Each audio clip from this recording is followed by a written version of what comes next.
City. New York is her home, really, in many ways. And it was an LGBT fundraiser,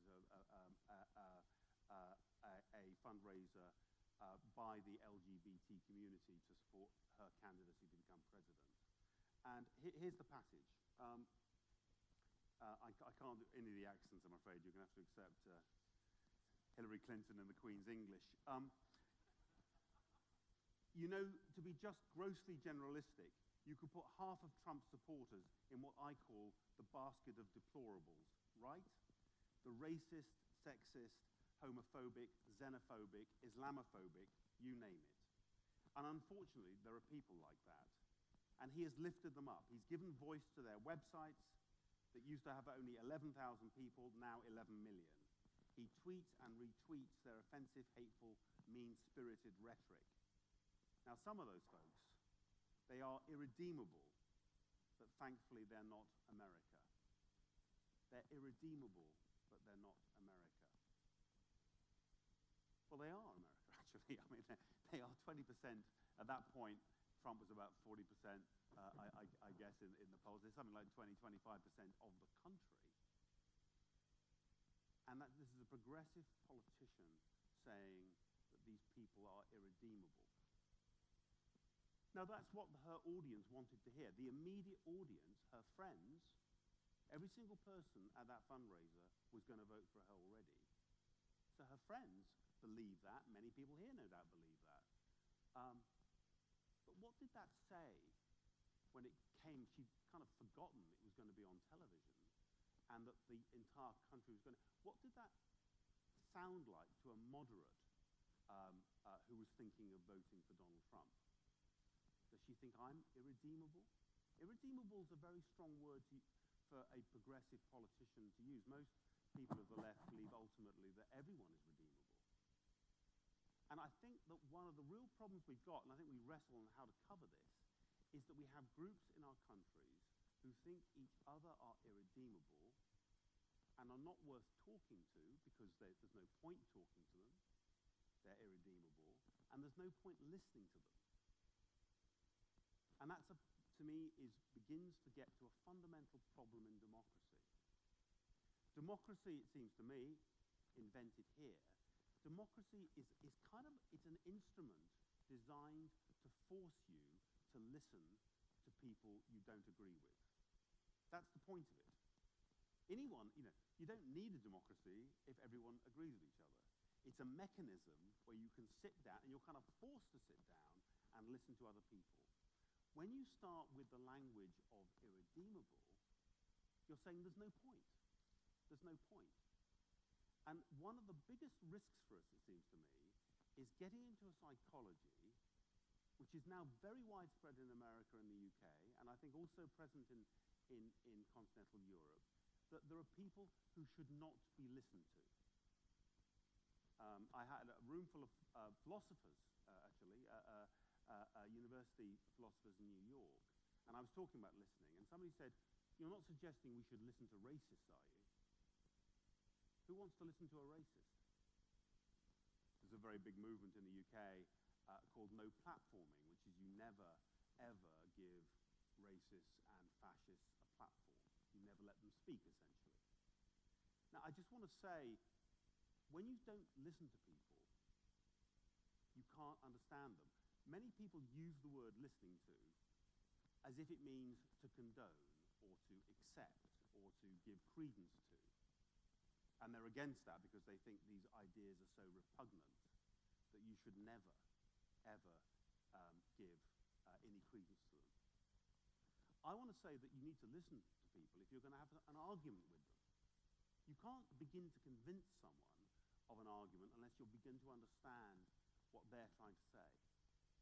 And one of the things that we try and do at the New York Times is to try and have a complete debate. We recently hired an opinion writer, Brett Stevens, from the Wall Street Journal. Now, broadly, the majority of the opinion in the New York Times is liberal. Conservative.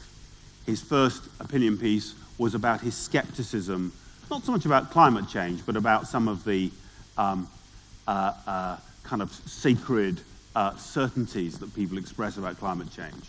And there was a very, very vigorous negative reaction from many of our core audience.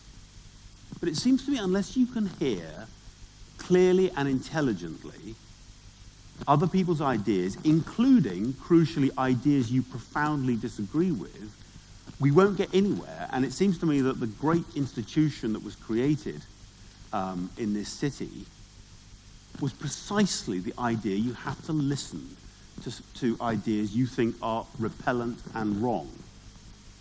And I think we need to report them. I think the impulse to censor, to stop people appearing at universities and elsewhere in print because they've got ideas which are thought to be hostile or negative, the risk of shutting down debates, shutting down the climate change debate. Don't let climate change deniers ever appear, ever make their arguments, which is very widespread, in the sense you shouldn't do that, you shouldn't let them speak at all, is profoundly dangerous.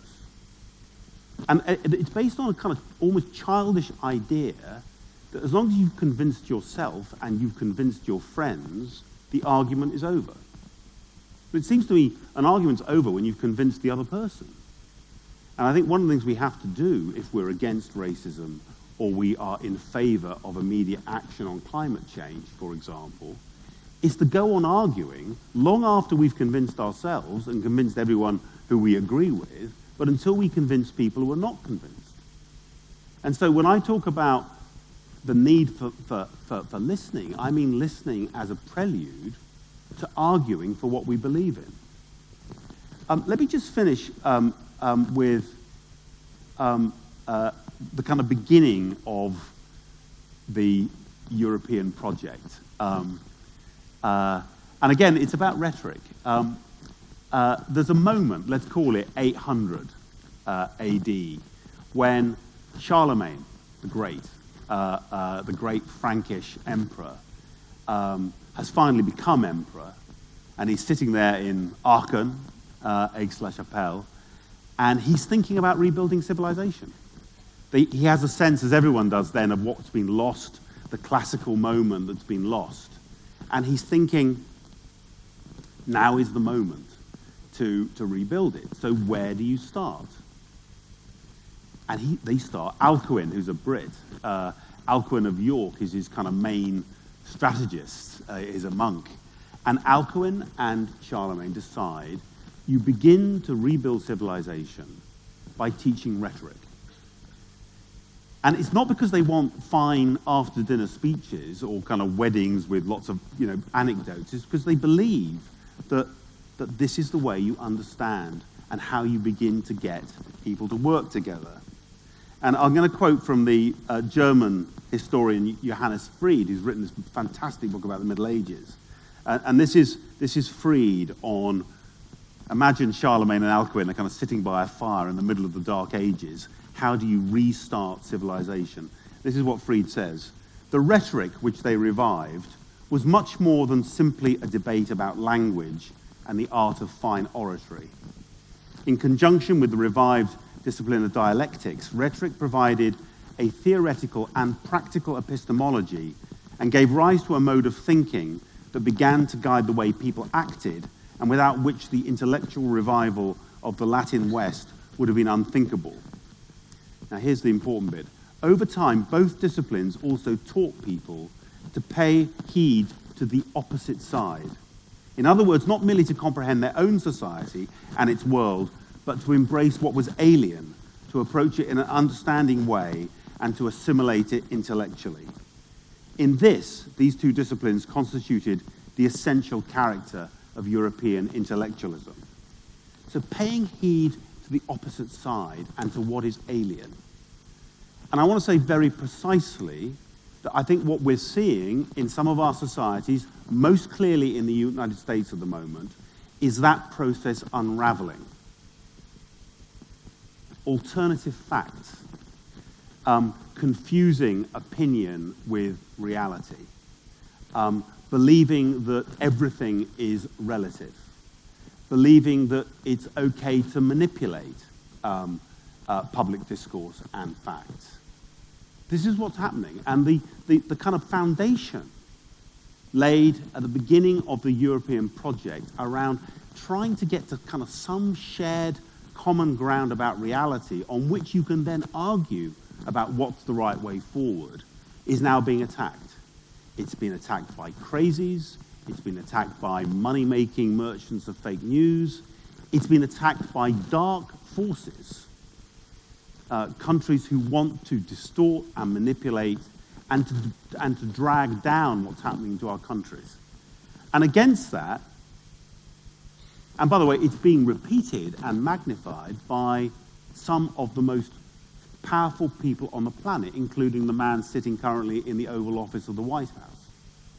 And against that, what have we got? We've got those politicians with the courage to talk about how complicated the world is, about the need to try and figure out real, practical solutions to difficult problems rather than pretending everything is simple.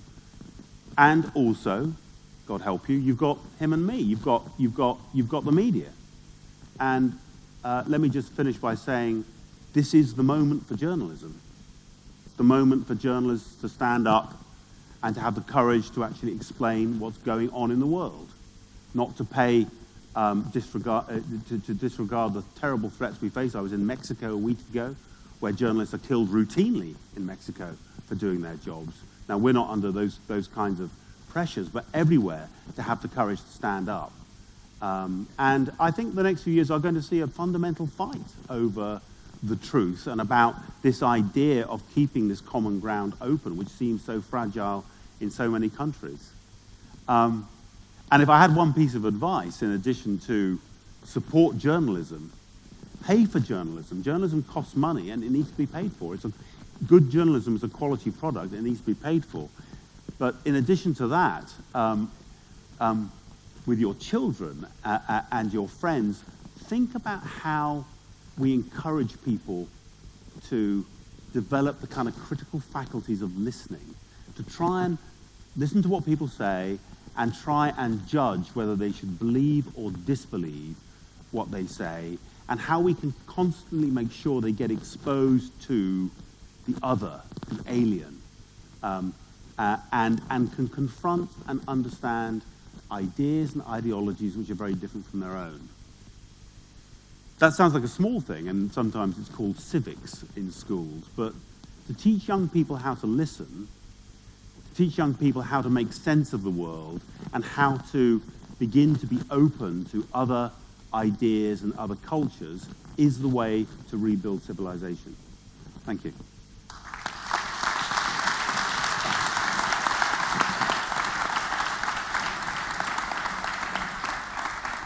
Mark, you talked about how both Brexit and Trump were sort of rude wake-up calls for the establishments. Yeah. I had the feeling that it was, especially Trump, was sort of a real surprise for the New York Times. Would you accept that? And was there like a systemic failure there of understanding society? Yes, or? I can say in the privacy of this intimate gathering, I was in Europe and substantially in the UK during the Brexit vote, which had surprised me. I thought with Brexit, the British generally are a fairly cautious bunch. We're a cautious bunch, and quite often just step back from the brink at the last, in the kind of, they put the little curtain when you give you go into a booth and you shut the curtain and you make your cross on the paper. Often they just step back. That's what happened in the Scottish vote. So I thought that would happen again. So I was completely blindsided by Brexit. But I got back to New York and said, I thought Trump was already a strong contender. And I said to my colleagues, I think he could win. And they basically said, no, it can't happen here. The Electoral College, even if he wins the popular vote, and there are these states in the middle of the country. So I mean, I want to say, and you know this, I mean, the way a lot of journalists work, and we arguably all work, is you learn by studying politics. You're looking for patterns and repetitions, and you know, in some ways, I think with Trump, it's like the longer you've been a political journalist, the harder it was to see, because continuities. Experienced journalists are great at discontinuities. When elections are kind of like the last one, journalists are great at figuring it out. A discontinuity breaks every rule you've ever learned, and they're very hard to spot. And I want to say, I don't think journalism really is a predictive business. And journalists, by and large, should be pretty careful about prediction. To the kind of glass ball of the future. Well, we've been through our own wake-up call, so I'm not going to talk about that. But how do you make your own journalists listen to the average person who is outside the bubble, outside Manhattan, outside California, you know, out in the boonies? I mean, very straightforwardly, and Dean Baquet, our editor, is really good at this, by sending them out to report. I mean, and the Times actually, and by the way, through this period, was doing, I think, very, very good reporting in rural America, and in suburban America, and in the South, and the Midwest, and the West, as well as in the Northeast and California. But as you know, these kinds of political changes in current, they're very hard to weigh. And even if you meet individuals who are very telling, I had one experience in Virginia of a taxi driver, a black gentleman, I guess, of probably 75. And I said, who are you going to vote for? This was during the primaries. And he said, Bernie Sanders. And I said, yeah, but come on, you know, because this guy's following politics closely. I said, but you know Bernie's probably not going to get the nomination. If it's Donald Trump and Hillary Clinton, who will you vote for? And he said, Donald Trump may be crazy, but I can work with that. I can live with that. He may even be a racist, but as long as I know that, I can work with that. But at least he doesn't lie all the time. At least he doesn't lie all the time. Now, I have to say, I think the stories about Hillary Clinton lying, I've not seen the evidence. I think the kind of charge against Hillary Clinton is very thin. But this is a African-American man who, on the face of it, had very little to gain for voting for Donald Trump rather than Hillary Clinton. But he had come to the view that at least Donald Trump was going to be honest, even if he was an honest racist. And the reason I personally thought Trump had a chance is I had lots of conversations like that where completely unexpected people would say, you know what? Not very little enthusiasm from this group for Trump, but a sense that we've got to have a break from the past, and we've got to have a break from the kind of lying culture of Washington. Now, again, I'm not sure the culture is lying, but you've just got to accept as a political fact that tens of millions of Americans had come to believe you couldn't trust any conventional politicians. And by the way, they generally aren't much more favorable to kind of, you know, Paul Ryan than they are to Hillary Clinton. Now, I mean, in the old days, there used to be a competition among the networks, a competition between you and the Washington Post and so on. Now we're in this huge domain where, you know, there's social media, blogs, and so on. How do you change, you know, your approach? And also, how do you try to defend yourself versus the popularity of fake news, which is much more digestible, if you want, you know, conspiracy theories and so on? Sure. I mean, I think the truth is, I mean, we are, just as you are in this country, I mean, we're not for everyone. I mean, we are for people who are serious about wanting to know what's going on in the world. And, you know, we find our audience, and the kind of fake news guys find their audience. There's some segmentation like that. But I think that what's interesting about happening now, it feels in some ways better now than it did 2 or 3 years ago, is take the Trump story. This story is, it's like the whole thing is an investigative story. The whole thing. Nothing is as it seems. Like every statement needs analysis. Every contradiction needs to be kind of worked through.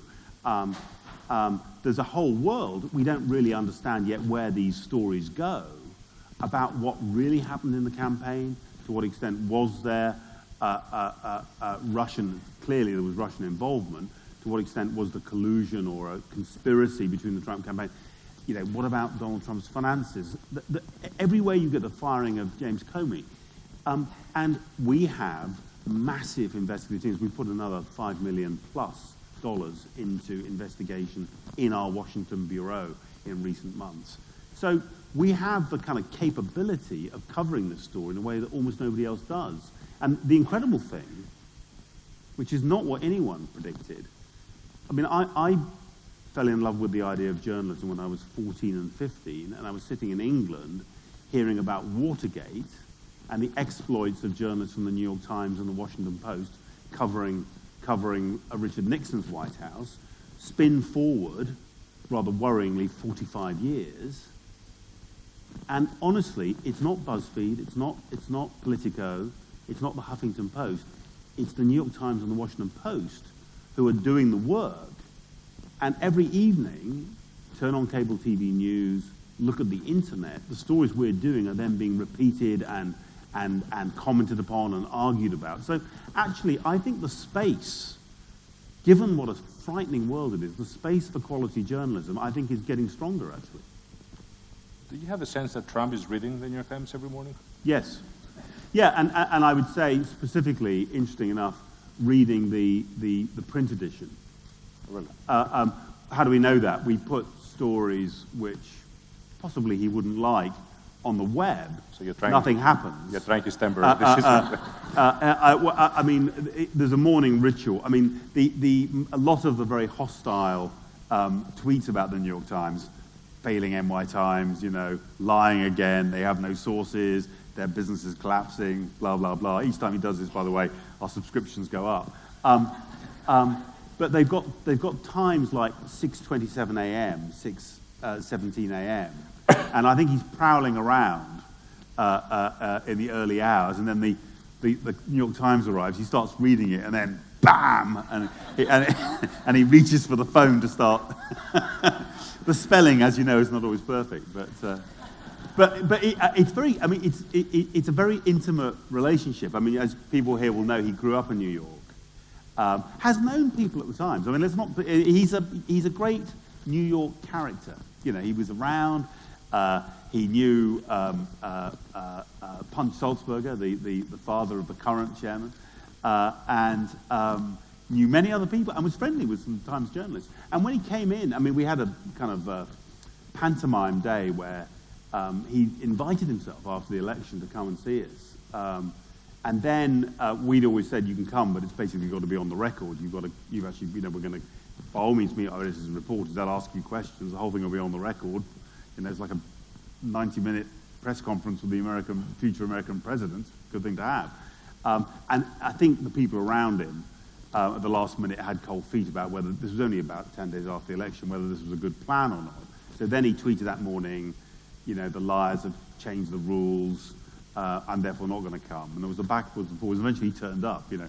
The Secret Service arrived, and then the rest of the world's media arrived, and eventually Donald Trump arrives. And he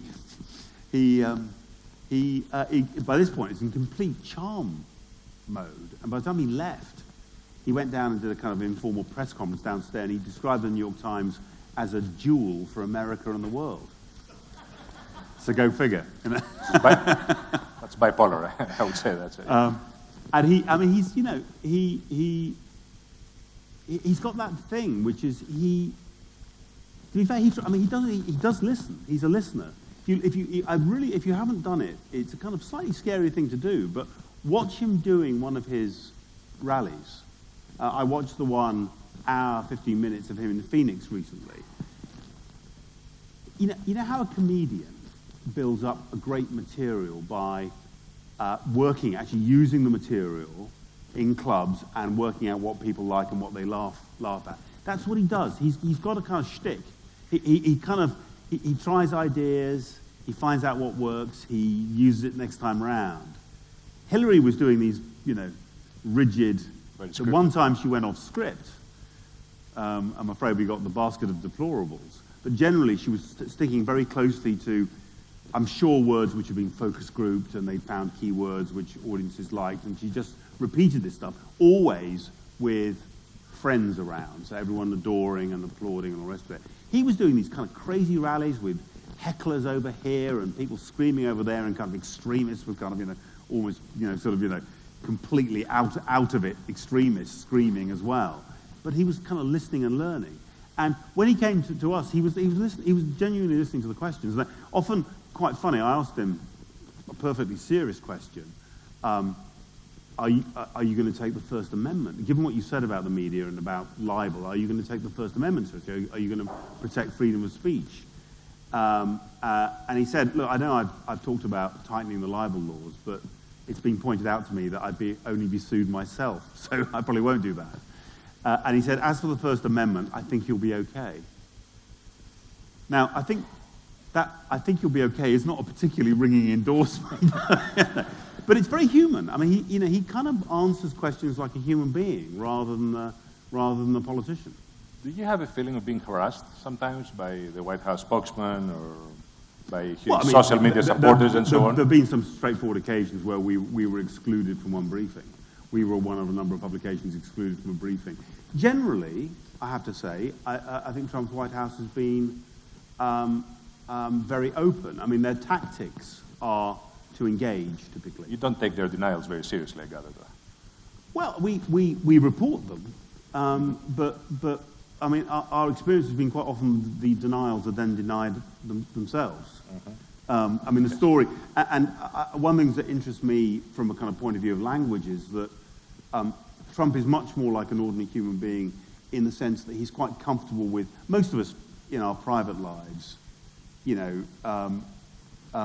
say one thing on a Monday, say the opposite on a Wednesday, and go back to the first thing on a Friday. That's what human beings do that. We kind of try ideas out, see what it sounds. Somebody else talks to us, we change our minds. And he's much more like that. And he seems to be quite happy to have almost like opposite statements out there at the same time without worrying about it. Professional politicians try really hard to be consistent. And the media is always holding them to account. One of the things we do is we look very closely to see if a politician has changed their tune or they can be accused of being a hypocrite because they've done something differently. And Trump is so far beyond that. I mean, so with something like DACA, the Dreamers, the decision to stop essentially allowing younger undocumented or illegal immigrants to stay indefinitely in the United States. What's Trump's position? He said he was stopping the program. He implied he was personally in favor of continuing it. He said it was a matter for Congress. Now he seems to have done a deal with the Democrats without telling the Republicans. He's got about 4 or 5 different positions on that at the same time. And these things just sit there without being resolved. And there's no point really going back to the White House for clarification because the people in the press office have got no more idea than we do about what's going on. Business-wise, has Trump been a gift to you? Yes. I mean, more generally, to state the obvious, we don't often say this in public because it doesn't sound good, but busy news and bad news, major bad stories and crises and natural disasters have always sold newspapers and made more people watch TV news and so on, and the same is true in the digital age. What is definitely true is it's very specifically helped us grow our digital subscription business, and that digital subscription business is now, we now have well over 2 million digital subscribers. In addition to our million print subscribers, we have 1 or 2 smaller digital products. We're probably at about 3.5 million subscribers. And one very big difference between the New York Times and most European newspapers is the scale of our domestic audience, the history of having quite high-priced print subscriptions in numbers, and also the fact that we're a globally known news brand with potential for global expansion. Those things mean that we have a chance to scale our economic model in a way which is much harder for other newspapers. This year we'll probably get to around $600 million of digital revenue, in addition to the billion or so of print revenue. So our digital revenue is growing to become comparable with our print revenue, and at the moment the rate of growth in digital is more than enough to offset the decline on the print side. So our total revenue is growing and our profitability is growing. We're a profitable newspaper. So at the moment, we are actually doing quite well with our digital model, but that's partly because we have advantages that other newspapers don't have. And your demographics, are younger people reading newspapers? It's interesting. So yes is the answer. The average age of our print subscriber is low 50s. The average age of our digital subscribers is middle 40s. Our readers are very young. I mean, the overall, we have many, many millions of readers who come to us because we let people look at a lot of our content before they have to pay a subscription. And so, for example, millennials, people here will know that the word millennials used for people who are now probably actually, millennials getting a bit older, probably about 20 to 35 will be a millennial. We have 35 million US millennials every month, 35 million. So we have, and interesting enough, things like our podcast have got an astonishingly young audience. And this is a moment, the events, the Trump victory seems to have energized a group of younger people to become more interested both in political engagement but also in serious journalism. It's good. And finally, let me ask you a couple of questions about democracy in the US. Yeah. Do you think Trump is a temporary episode, or is it a symptom of much deeper causes? And could we get a more sophisticated and perhaps more dangerous Trump in the future? I think that's a very astute. I think that's a very astute point, really. What's caused Trump? I mean, I argue in my book that it's partly the combination of political and media change accelerated by digital has kind of done something strange to political discourse in ways which, have left massive distrust amongst the elite. I think this business of a failure to listen is part of that, and has left a vacuum into which Donald Trump, Beppe Grillo, Marine Le Pen, Nigel Farage, you can name the list, they can come into this space. But I also think the fundamental drivers, I mentioned them at the start, inequality, globalization, mass immigration, digital automation, and so on. These are still playing out. Millions of jobs will go from where we are now because of these things. Millions of more people will try to enter North America, the United States, Canada, and Northern and Western Europe from the Middle East and Africa and so on. So that the pressures on the West and Western countries, I think, are going to grow. And I do think we should fear a more sophisticated... I mean, Donald Trump, in some ways, it's not clear that Donald Trump has an agenda. It's not clear. The reason he can so easily flip from working with Republicans and Democrats is because he's not really a Republican and may not be a Democrat either. And he wanted to be president. If somebody gets into office who has a dark agenda, maybe they would be clever enough to get that agenda through. So, I mean, the American Constitution is it's a very strong structure. And I personally am one of those people who believe in the deep common sense of the public. But in the end, the public looks at what happens, they make their decisions, and by and large, periods of craziness are followed by periods of stability. But this does feel sometimes like the 1930s. It does feel sometimes like a loss of confidence in traditional democracy, a loss of confidence in traditional elites, a kind of slight air of gambling. Let's take a risk. Let's, how bad could it be, sort of thing. And I think, as Brexit shows, how bad could it be? Sometimes the answer is really bad. It can be really bad. But you don't think this has anything to do with the decline of the West? I do. I think this is what the decline of the West looks like. And I think this false picture, very false picture, that authoritarian countries are kind of stronger and more effective and better than the West. Democracy is the best form of government, essentially because you can get rid of bad governments and replace them with better ones. Something which they can't do in China, they can't essentially do in Russia, and many other countries are turning away from it. So I think of democracy as the best way of responding to the public, responding to challenges, testing, arguing, coming up with solutions.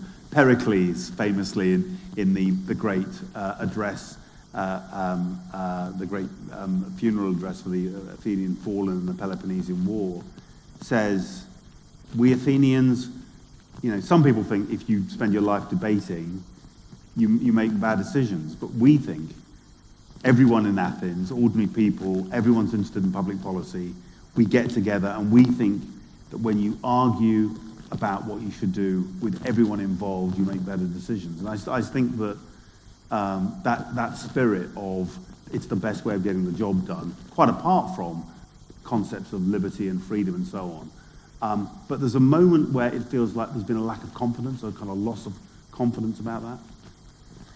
And you had a classics education, as I know, Yeah. but you got a modern Greek education in the last 2 days. How does Greece look to you? Look, this country obviously has been going through an acutely difficult period, and it's clearly in that period. I've asked people what's going on, and although I know there are many very big unresolved matters, in particular the need for a proper resolution to the debt situation, which is, in my view, this is not a political point, it's just as an observer, it's an insupportable and impossible position for this country to be in, which sooner or later is just going to have to be resolved. That's not politics, it's just reality. My sense is of growing, maybe gently, but growing confidence returning to Greece. And my God, I mean, we're sitting in as I said at the start, you couldn't hope for a better signal of what this city and this country could become than where we're sitting right now. Okay. Let's get a couple of questions from the audience. Donna, Stand up.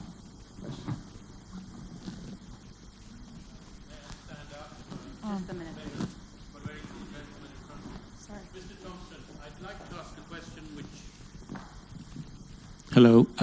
I'd like to ask a question which has two parts. One which has to do with political language and its definition, because I'd like to ask you what the limits of political language are in a modern democracy. And secondly, to mention a certain gentleman, a politician in Britain, who is like a sleeper, and we believe, like Trump, I believe at least, and many do, he's going to be very important after Brexit. Just to introduce myself briefly, my name is Manthiakis. I'm the chairman of the International Parthenon Sculptures Action Committee, based in New Zealand and in Greece. We're an activist organization, the bad boys of British... You can just keep the, Okay, very briefly. Anyway, I gave an interview recently to Kathimerini, which was reproduced, about Brexit. And I said Greece had the opportunity to use Brexit to get back the Parthenon marbles. This created an enormous reaction in the conservative press in England, where they said that we're blackmailing England with Brexit. Greece has no right to do this. So one question is, for political language, do you believe that a country like Greece can use Brexit to regain something that culturally belongs to it traditionally, and that we have never, ever had the opportunity to force a solution? It's always been diplomacy, and as many famous people have said, diplomacy has always failed on this issue. Thank you. I think we got the question. So that's my question. Thank you. Good. Well. So briefly, limits of political language. I'm one of those people who believes very strongly in absolute freedom of speech, and I think that the only kind of language which should be outlawed will be language which would be, as it were, in a normal, traditional human context, would be a crime, something which was so threatening that it would be regarded as a crime. I think that even hate speech should be allowed. What I think we need to regain is conventions of public discourse. So not enforced by the law, but the elementary sense of courtesy and respect and a presumption of good faith on the part of your opponent. And these are things, I think it's wrong to get the policeman to kind of make people be polite, and that's not going to work. But there's a reason why we've had institutions with parliamentary language. It's to get the job done.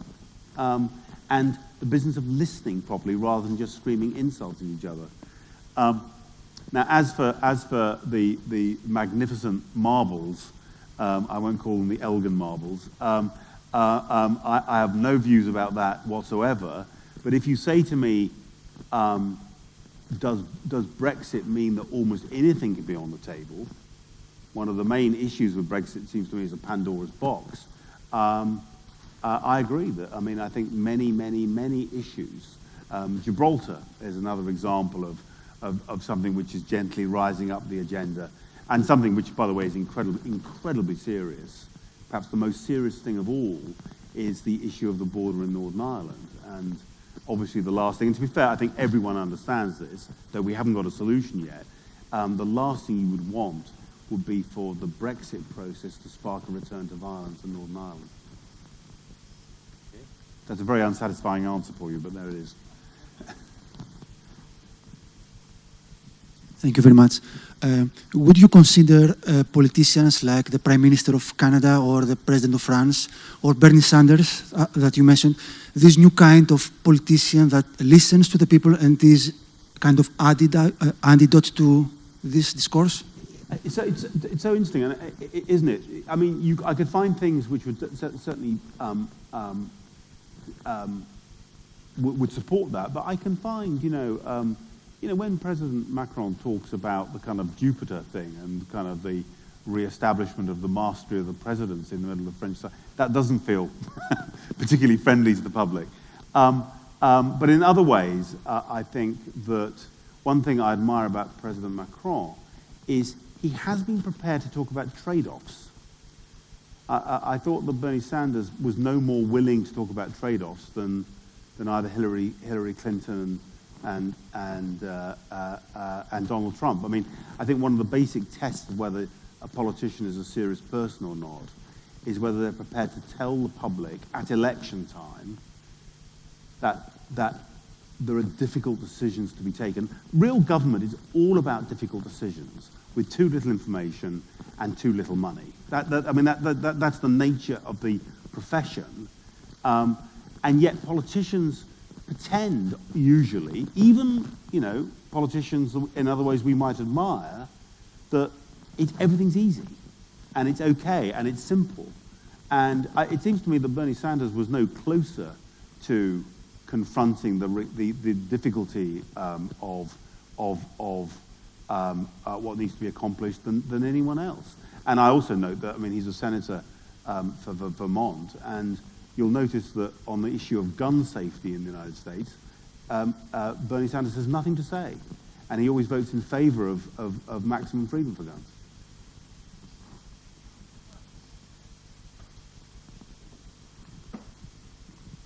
Hi, I am Mr. Thompson. I work for a non-profit organization, and I would like your opinion on philanthropy as a tool for journalism. You have a new branch. The Guardian also does something about philanthropy. By the way, this building was built with philanthropic funds. Mm-hmm. What do you think on philanthropy as a tool for journalism? So, the answer is I think it can be very valuable. We've literally in the last few weeks announced that we are going to be seeking philanthropic support for some of our journalism, and I know of many other news organisations, The Guardian's an example, who have, I think, benefited from philanthropy. And I personally like the idea of a relationship with paying customers for news. I think that's a very good and healthy thing. We make a valuable product which people value and pay for. That's a very sustainable model. And I think that we need to be careful with philanthropy. Many sources of philanthropic money have just as much of an agenda as commercial companies.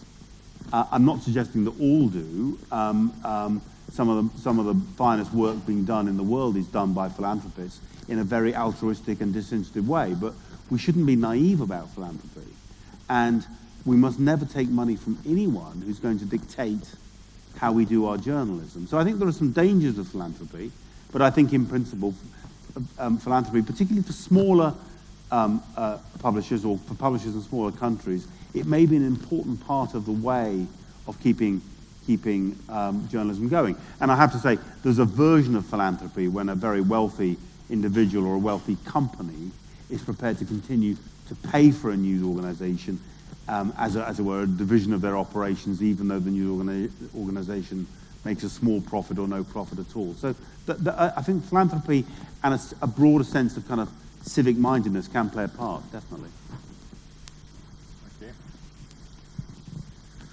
Hello, and thank you very much for being here. I have two questions.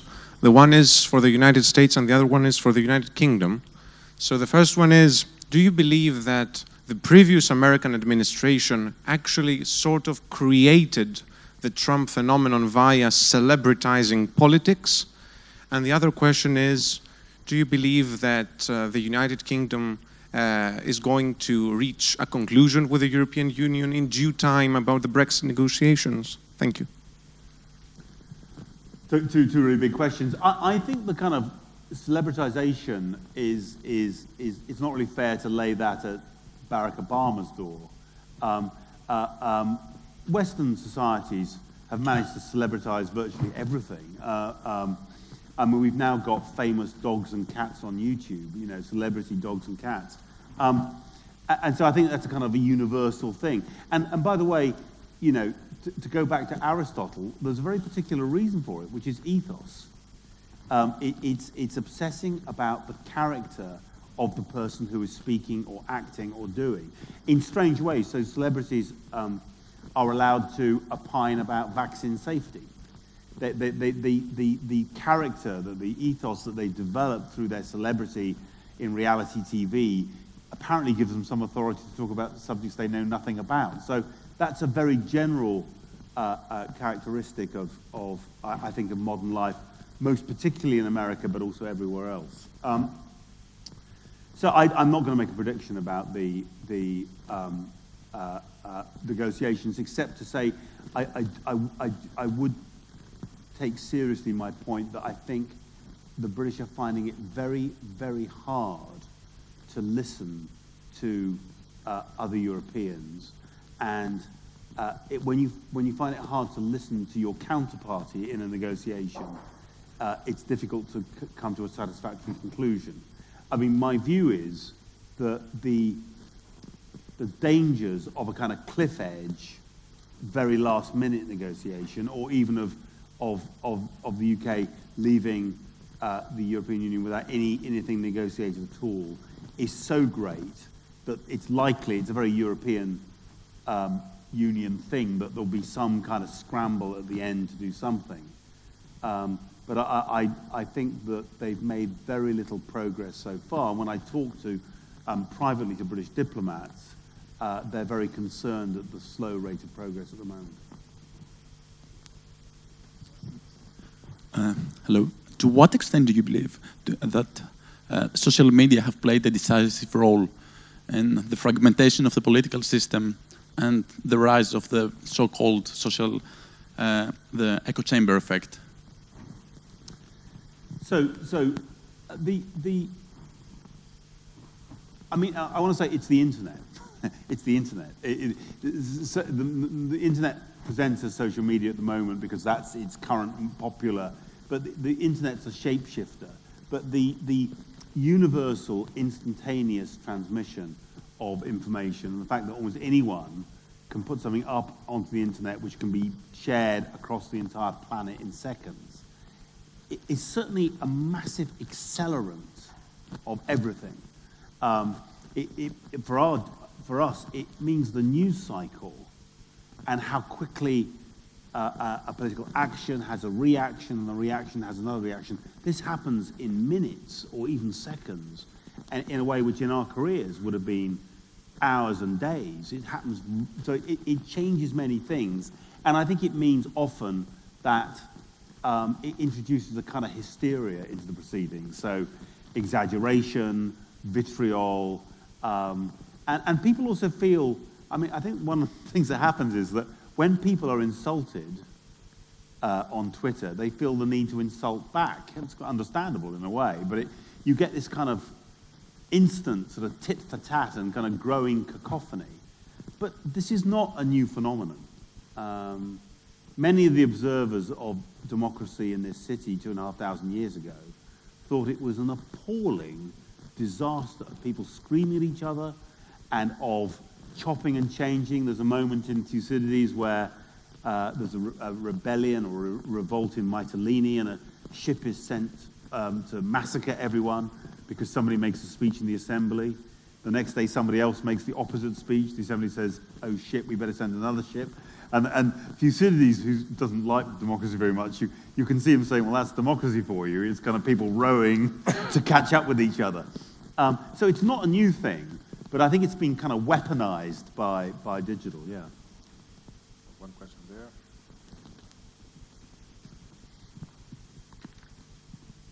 Thank you very much. So firstly, I'd like to say that I'm 16 years old and interested in studying politics, philosophy, and economics. And I'd like to ask the following. Bearing in mind everything that's going on in the political arena lately, do you actually think that the European Union is coming to an end as a constitution, perhaps? No, well, thank you. It's a very good question. But I said I like to make predictions. I mean, I think one of the paradoxes of Brexit is it may have a salutary effect on the European Union. I think it's already had the effect of unifying the remaining countries to some extent. And I think it has pointed to a significant danger for the EU. And what I hope, I feel very personally a very strong European. I hope that the EU will take some of the steps which are needed to put it on a really firm foundation for the future. One of the things I want to say, I mentioned this morning at the Democracy Conference, some kind of Eurosceptics, I think of Margaret Thatcher in particular, did a couple of things to kind of, not weaken, but kind of slow down and maybe even paralyze the EU. Mrs. Thatcher thought the very rapid expansion of the EU would make it so big it would find it very difficult to get stuff done and would stop a Franco-German-led very rapid move to a federal Europe. And secondly, she and many other Eurosceptics have always been against giving the European Parliament a bigger voice because they didn't want the European Union to have strong democratic support. They didn't want it to have democratic legitimacy. And I think those have been weaknesses. I think the scale of the EU has made it hard to get agreement on things. And I think the fact that politicians in individual countries could say the EU is not really a democracy, it's not really democratic, it's kind of non-elected officials in Brussels deciding everything, has been a weakness. So what I would hope that the experience of Brexit and the other many issues that the EU have will make the members of the EU think hard about how to strengthen its legitimacy and think hard about how to deal with the issue of scale. And it may be that you need to, even more than is true now, to think about an EU where different parts of the EU are moving forward at different scales. Maybe it should be more like an archery target with a strong, very closely aligned Eurozone group in the middle and outer rings. But we'll see. Okay, we have time for a couple of more questions. My name is Panos Nikoltsopoulos, a nightmare of a Greek name. Regarding Trump, when people hear the word, they say, God save us. I won't say anything else. Regarding Brexit, you know, I lived in UK for many years, and I think Brexit divided UK between North and South. And do you think that in the end, the British politicians, in a way, they will try to dilute the Brexit with political tricks? And final question, the crisis in political language is it a crisis in political language or the huge inequality between poor and rich people? I mean, Thomas Piketty, a French economist, he says that whenever you had change because of so huge economic gap, I think the question is clear. So yeah. I've got it. Sorry about that. So Brexit, I do want to say about Brexit is we shouldn't underestimate how wide support for Brexit was. Just like Trump, it was very easy for journalists to say, it's a handful of rednecks, it's angry white rednecks. Look at the suburbs in America and look at some of the cities in America who voted for Trump. You know, college-educated women in America, a slight majority voted for Hillary Clinton, but you've got almost as many college-educated women as Hillary Clinton did. Brexit's the same. When I'm in England, living in Oxford, a very international university, middle-sized English, small English city, I guess, big town. Very strong Remain vote. Very strong Remain vote. You drive 45 minutes down the road to Swindon. It's about the same size. It's in the south. It's quite a prosperous town. Swindon equally voted strongly for leave. 2/3 of the working class in England and Wales voted for Brexit. It's a mass phenomenon. It's got very deep roots. I sometimes say that when Henry II sent 4 knights to murder Thomas Becket in Canterbury Cathedral in 1170, it was to get power of the Pope and continental Europe out of England. So I think it's the roots of this. It's a crime by the 14th century to say the Pope has any political power in England. It becomes a crime, a serious crime. You get hanged if you say there's any continental power in Europe. So it's very, very deep in the culture. It was, in a way, the job of the establishment to stop it happening. And they did that, and stop it really taking effect, and they did that for hundreds of years. And in 2016, they dropped the ball. So, and the genie is now, I'm mixing metaphors here, the genie is now out of the bottle. Let me talk about inequality and public language. I don't think public language is the kind of like the explanation to everything. What I would say, though, is that it seems to me that around inequality is a really good example where Western countries need to have exactly the kind of profound conversation that I'd like to see. Taxation is the traditional answer to inequality, essentially, that rich people should pay substantially more as a percentage of their money than poor people to provide services which the whole society can afford. And by and large, I would say high taxation Nordic countries have probably dealt with inequality better than anyone else. What's happened, though, in our political cultures, take America, a conversation about tax reform, which would actually lead to tax reform, we're going to see this in the coming months, is almost impossible to stage. The fixed positions which the parties have got into and different interest groups have got into, which in some ways is to do with the rhetoric of all of this, has made it really hard to have the kind of dialogue which would lead to a settlement, which the rich would understand and accept as the price of having a cohesive society, and which the poor, although the rich would probably still remain much, much richer than the poor would be, or the poorer people would begin to feel the rich were pulling their weight. So there probably is, if not a complete solution to inequality, at least there's a way of potentially making things begin to get better rather than worse. But to do that, you need to have a profound, honest conversation. And the point of my book is those kinds of conversations are, I think as a matter of fact, getting harder and harder to have. I think we're coming to the end of this, but there are a lot of young people in the audience. I think there are some aspiring journalists. Yeah. So I want you to address them and tell them whether there is going to be good journalism in 10 or 20 years, and give them perhaps a bit of advice and wisdom. Well, I mean, I think the question of whether there's going to be good journalism in 10 or 20 years, it kind of depends on the choices they make. If we don't have talented, committed young people coming into our profession, we won't have great journalism. I mean, what I feel very strongly about journalism, it's kind of, you know, journalists are kind of trying to be incredibly cynical about everything. And we hate talking about what we do as a kind of like cultural. But it belongs in the end with the arts. It's journalism and journalistic newspapers.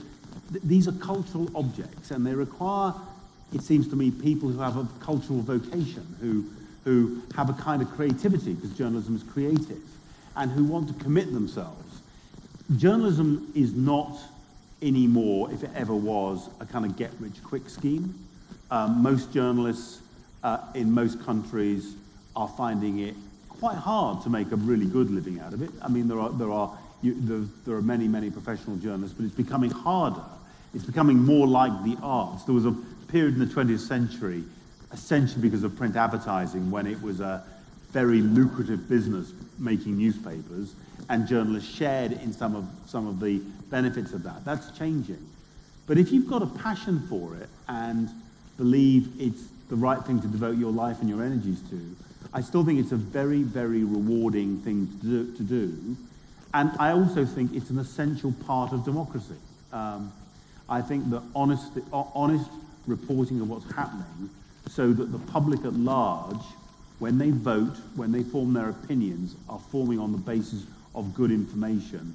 I honestly believe it's still critical to our societies, which is why it's so important that we figure out the right business models to make it work in a digital context.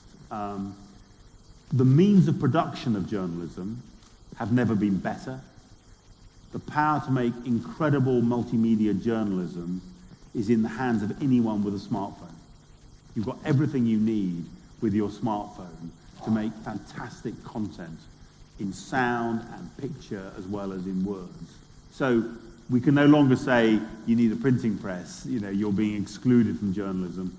Your ability to distribute your content to the world via YouTube and Facebook, that's all.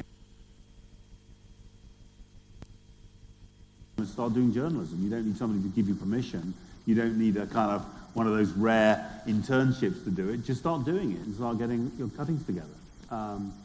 But it's really important. Journalism, in most Western countries, journalism are regarded as being as bad as or worse than politicians. But actually, at its best, politics is a noble profession and journalism is a noble profession. Great. Thank you very much. That was very enlightening.